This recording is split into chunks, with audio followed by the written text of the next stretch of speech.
Breakfast ఆరోగ్యానికి ఎంతో అవసరమని స్పెషల్గా చెప్పాల్సిన పని లేదు. రాత్రంతా ఏం తినకుండా ఉంటాం కాబట్టే ఫాస్టింగ్ను బ్రేక్ చేస్తున్న అర్థం బ్రేక్ఫాస్ట్కి ఉంది. అయితే చాలా మందికి బ్రేక్ఫాస్ట్ అనగానే పూరి, దోశ, వడ వెంటనే గుర్తొస్తూ ఉంటాయి. రుచిలో అమోఘంగా ఉన్నప్పటికీ ఇలాంటి బ్రేక్ఫాస్ట్లలో ఆరోగ్యానికి ఇబ్బందులు తప్పవని నిపుణులు అంటున్నారు. నూనె శాతం ఎక్కువగా ఉండే వాటిని అస్సలు టిఫిన్గా తీసుకోకూడదని హెచ్చరిస్తున్నారు. ఇంతకీ బ్రేక్ఫాస్ట్లో ఎలాంటి భాగం చేసుకుంటే మంచిది, ఎలాంటి వాటికి దూరంగా ఉండాలి, ఇలాంటి వివరాలు ఇప్పుడు తెలుసుకుందాం. ఉదయం తీసుకునే ఆహారం రోజంతటికి కావలసిన ఉత్సాహాన్ని అందిస్తుంది. అందుకే ఖచ్చితంగా ఉదయం ఏదో ఒక ఫుడ్ను తీసుకోవాలని నిపుణులు చెప్తుంటారు.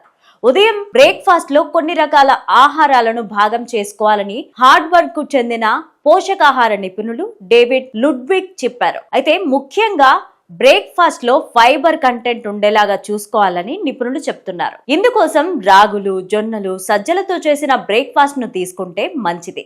అలాగే అటుకులు, ఓట్ మీల్ వంటివి తీసుకున్న ఆరోగ్యానికి మేలు జరుగుతుంది. ఫైబర్ తర్వాత ఉదయం తీసుకునే బ్రేక్ఫాస్ట్ లో తప్పనిసరిగా మాంసకృత్తులు ఉండేలాగా చూసుకుంటే మంచిది. పెరుగు, ఉడకబెట్టిన గుడ్లు వంటి వాటిని ఉదయాన్నే తీసుకోవాలి.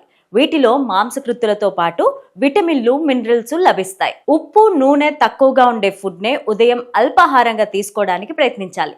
అందుకే ఇలాంటి హెల్త్ టిప్స్ అన్ని దృష్టిలో పెట్టుకొని అందుకు అనుగుణంగా ఇంట్లో చేసుకున్న ఆహారం తినడమే మంచిది. ఇక టిఫిన్ లో భాగంగా పండ్లు, ఆమ్లెట్, బాదం, ఆక్రోట్, క్యారెట్ వంటి వాటిని తీసుకుంటే ఆరోగ్యానికి ఇంకా మేలు జరుగుతుందని పౌష్టికాహార నిపుణులు సూచిస్తున్నారు.